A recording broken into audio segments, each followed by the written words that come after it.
Le rugby, c'est évidemment sur Radio Sport. Ah, et puis ce soir, on voulait faire quand même un petit tour de France. On voulait se faire plaisir parce qu'il n'y a pas que Paris, il n'y a pas que le Vélodrome. Il y a eu beaucoup de stades. Il y a eu Nice notamment, il y a eu Nantes. Et puis il y a surtout des villes qui ont pu accueillir les plus grandes équipes. Et je me souviens qu'en tout début, Fabrice t'en souviens, Jérôme, c'était en tout début de Coupe du Monde, il y a presque 2 mois maintenant. On était allé à Nantes retrouver Violaine Tillier qui était avec nous, adjointe au maire de Croissy-sur-Seine. Et on nous avait parlé de cette ambiance autour de toutes ces équipes qui arrivaient chez elle. On va essayer de les énumérer, toutes ces équipes avec vous, Violaine. Bonsoir à vous, Violaine Tillier. Bonsoir. Alors, merci encore de cette invitation. Vous avez les Blacks, vous avez l'équipe de France, l'Angleterre, l'Afrique du Sud, non? Alors maintenant, on n'a pas eu l'équipe de France. On l'aurait probablement eu après la finale, mais ça ne s'est malheureusement pas passé comme on espérait.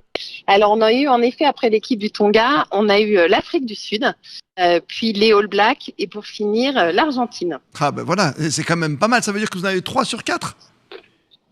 On a eu 3 sur 4 des finalistes.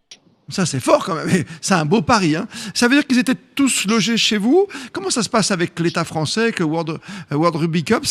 Vous partagez les frais? Ça se passe comment? Ou c'est eux qui payent tout? Comment ça se passe?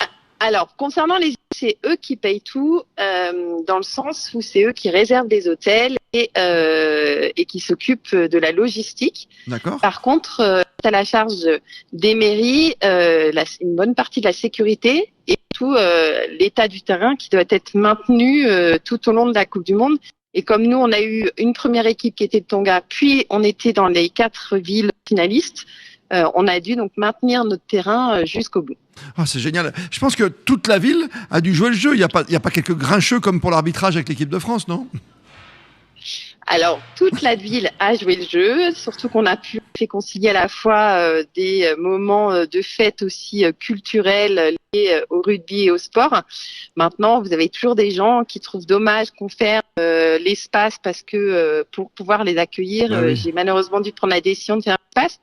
Mais c'est un tel événement festif, notamment pour les jeunes, parce qu'on a pu faire 2 entraînements ouverts où de nombreux jeunes étaient là, même des jeunes qui venaient d'autres villes, puisqu'on avait notamment l'école internationale de Saint-Germain, on avait d'autres écoles des villes alentours, on avait nous la British School of Paris est à Croissy-sur-Seine, donc on avait un certain de jeunes qui sont venus les voir. Très bien.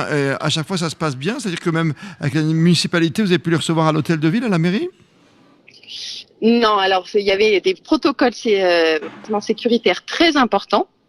Donc c'est plutôt nous qui nous sommes déplacés sur le terrain thématiquement avec le maire et 2-3 autres personnes pour les accueillir. Violaine Tillier, quel regard et quel geste, quel acte a été le plus fort pour vous de la part de ces équipes chez vous? C'est un moment particulier? Je veux dire, c'est pas des relations avec des jeunes en difficulté ou tout simplement dans une école, une promenade ou peut-être vers des anciens aussi?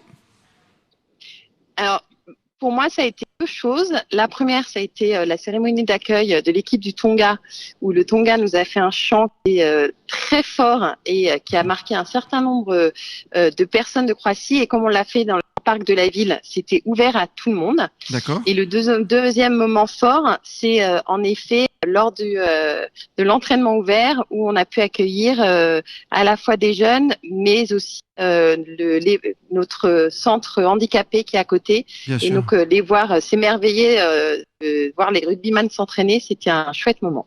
Ah, ça c'est formidable, évidemment. Et puis, vous savez, le Tonga, comme les Blacks, il y a un cas aussi. C'est vrai que toutes les équipes iliennes ont leur tradition, c'est important. Exactement, ils ont tous leur tradition. Le prochain objectif pour vous, c'est de recevoir des équipes pendant les Jeux Olympiques, par exemple? Tout à fait, vous avez tout compris. Je vais passer maintenant d'un casquette Jeux Olympiques et notre objectif, c'est de recevoir des équipes, que ce soit pour le rugby, soit pour le foot, soit pour le beach volley, puisqu'on vient d'inaugurer une grande halle en sable et on va recevoir du beach volley. D'accord, c'est bien ça. Qu'est-ce qu'il y a? Ah oui, d'accord, j'ai compris, Fabrice. Tu veux qu'on aille s'installer pendant les Jeux Olympiques? Là, non, mais il n'y a pas que le beach volley masculin et féminin, il y a d'autres choses dans la vie. Justement, il y a tous les sports en commun qui sont là. C'est intéressant de voir justement comment ça se passe. Ce qu'on appelle les terres de jeu, ou les bases arrières, c'est toujours intéressant. Les bases arrières, moi j'aime bien.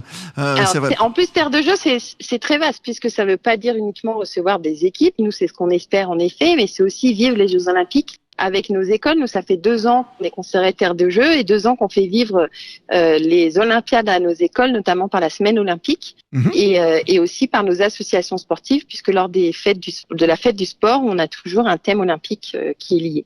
Parfait. Et on n'oublie pas non plus les Paralympiques, vous savez, sur Radio Sport, on y tient.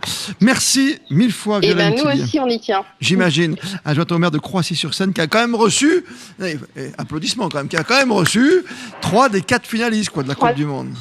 Exactement, on a eu cette chance. C'est fort. On aurait pu avoir l'équipe de France en plus. Aïe. Ça sera pour l'olympisme. On aurait bien aimé en tout cas. Avec le rugby à 7 ça n'empêche, peut-être. vive le rugby. Le rugby, c'est évidemment sur Radio Sport.